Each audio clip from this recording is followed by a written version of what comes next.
चलिए, for minimum deviation आई और ई दोनों क्या होना चाहिए, बराबर होना चाहिए।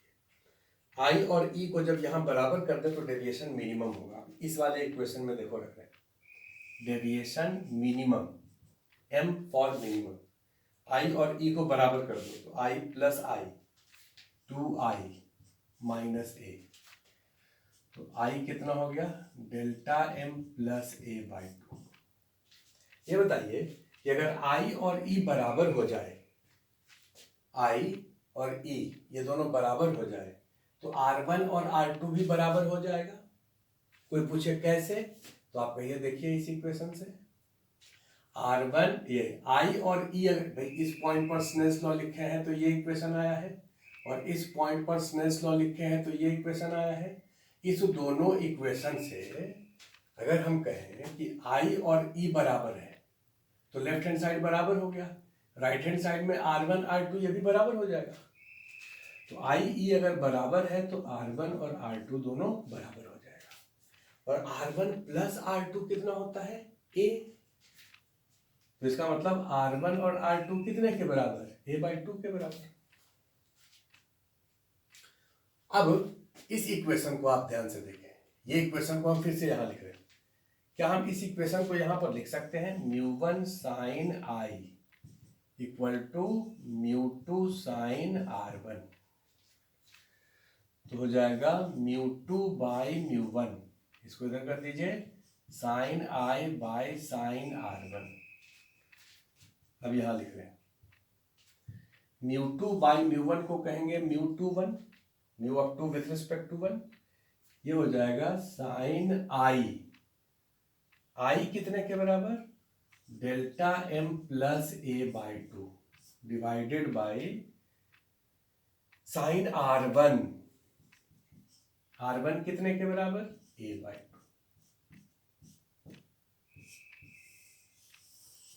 इस वाले फॉर्मूला को कहते हैं प्रिज्म फॉर्मूला। इसको कहते हैं प्रिज्म फॉर्मूला। ये 12th बोर्ड में पूछा जाता है कि प्रिज्म फॉर्मूला डेराइव करिए।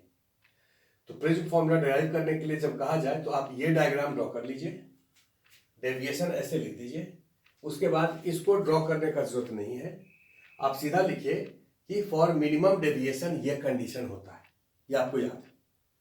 तो अगर आई ई के बराबर है तो R1 R2 A/2 के बराबर हो जाएगा यहां से, और तब फिर इसको लिख दीजिए। तो ये हो गया प्रिज्म फॉर्मूला। इसके बाद अगला पॉइंट, दूसरा पॉइंट लिख रहे हैं।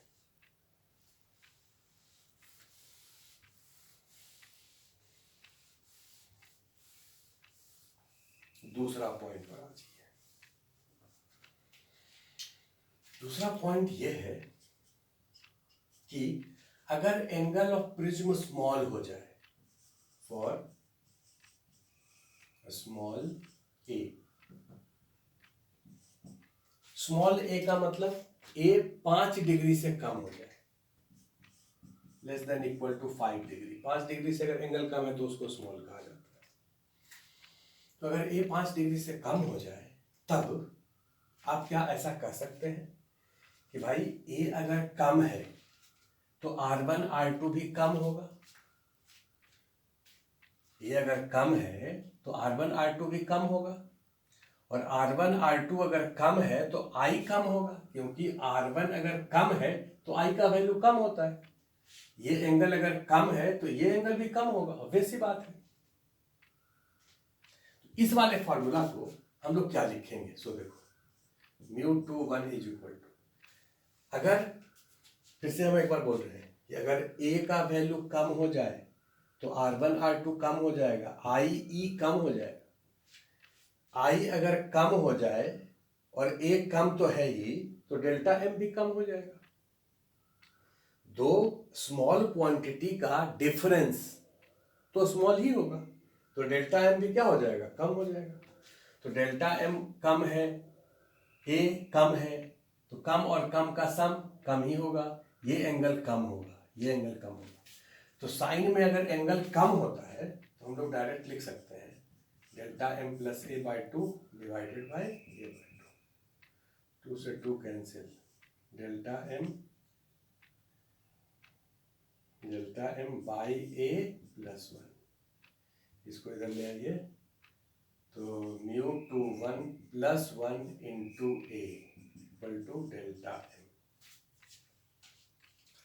और अगर इधर एयर हो जाए सपोज, और इसका रिफ्रैक्टिव इंडेक्स अगर म्यू मान ले, तो म्यू टू 1 को केवल हम लोग म्यू कर सकते हैं, तो म्यू प्लस 1 इंटू ए, ये होता है डेल्टा एम के बराबर।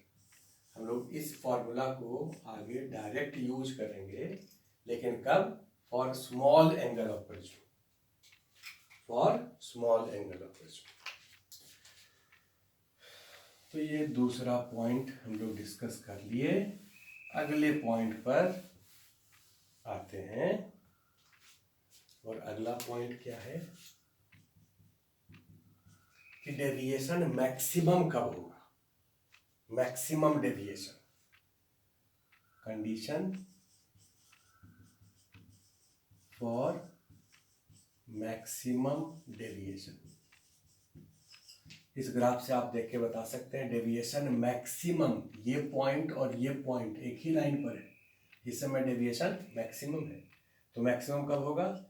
जब आई आई जी के बराबर हो जाए या आई 90 के बराबर हो जाए। दोनों केस में आई जी किसको कहते हैं? आई जी कहते हैं एंगल ऑफ इंसिडेंस, लिख देते हैं यहाँ, angle of incidence for grazing emergence. Grazing emergence, इसका मतलब क्या होता है सर? तो जरा मतलब भी समझ लीजिए इसका। जैसे ये प्रिज्म है, ये सेम प्रिज्म है, ये एंगल ए है, और एक लाइट इस पर इंसिडेंट किया है। यहां पर नॉर्मल ड्रॉ कर दीजिए, ये रिफ्रैक्ट होकर के ऐसे गया, यहां पर नॉर्मल ड्रॉ कर दीजिए,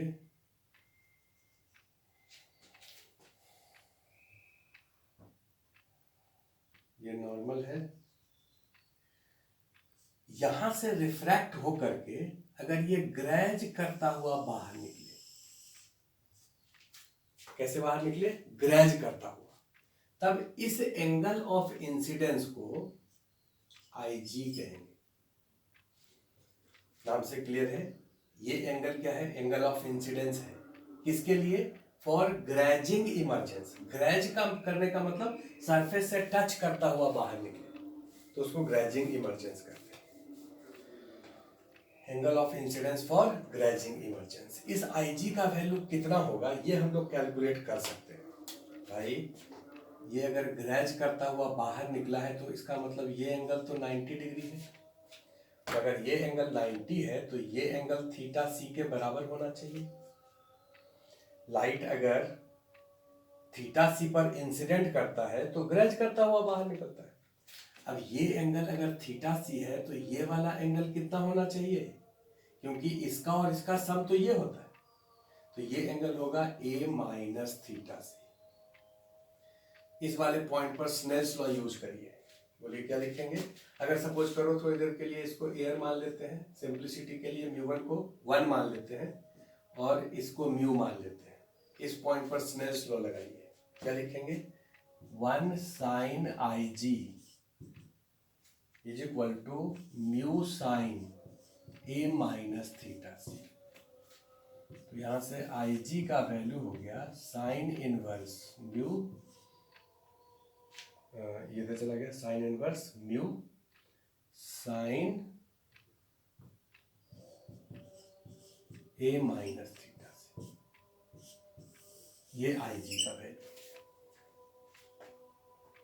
अब ये जो आई जी का वैल्यू लिखे हैं उसको या तो आप आई जी का वैल्यू ऐसे लिख दें, या इस आई जी के वैल्यू को लिखने का एक और तरीका है। क्या हम इसको ऐसे लिख सकते हैं?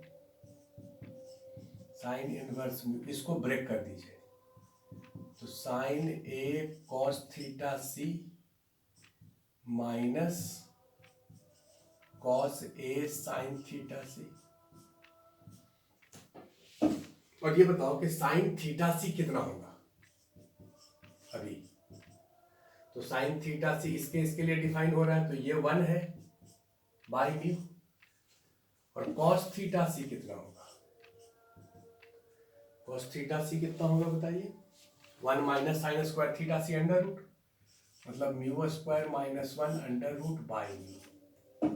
अब इसको फिर से आप यहां रख दीजिए, तो इसको यहां रख देंगे, यहां पर लिख रहे हैं I G is equal to sine inverse mu sine A cos theta C mu square minus under root by mu minus cos A sine theta C 1।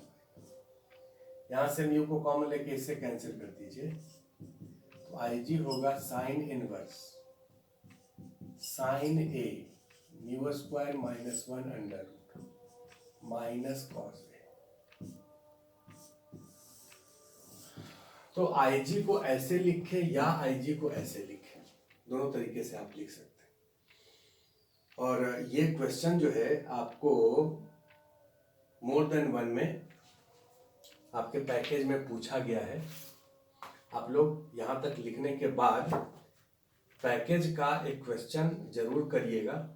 अच्छा, पैकेज तो आप लोगों के पास है नहीं, तो हम इसका व्हाट्सएप आपको कर देंगे।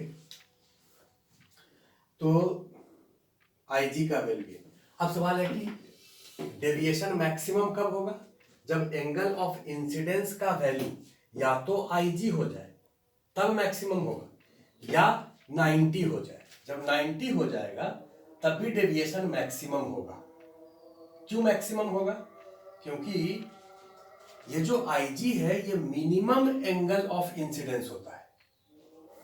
एंगल ऑफ इंसिडेंस आईजी से कम नहीं हो सकता है। आईजी से अगर कम एंगल ऑफ इंसिडेंस कर दें तो लाइट दूसरे मीडियम में रिफ्रैक्ट होकर के नहीं जाएगा। इस पॉइंट को अगले लेक्चर में, अगले वीडियो में हम लोग डिस्कस करते हैं।